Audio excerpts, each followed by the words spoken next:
Sada ćemo blago da promešamo, pošto ovo nije sve, jel? Ajde. A evo, Vladime, reci da ćeš tu ubaciti sad komadiće srđuka, pršute... Slanine, ne. Slanine, Šunke, ne, nešto šunke. ne. Nema toga, Zlatice, nema. Gdje će ti bivša? Rerna, ajmo na rernu. Pre nego što završimo test. 200 stepeni. 200 stepeni, gornji, donji grejač. Nek nam se greje rerna. 200 grama brašna, tip 400.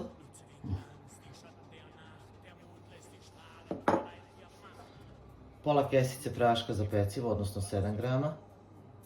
Ili koliko vam je već pakovanje, pola kesice je sasvim okej. I malo soli. Sad, pošto ja znam, mislim, najbolje bi bilo da liznate testo, jel? Ali ja znam kakav je ovaj sir. Mislim, zavisi od sira, jel? Da li će vam trebati soli i koliko će vam trebati. Pošto ja znam kakav je, ja dodam.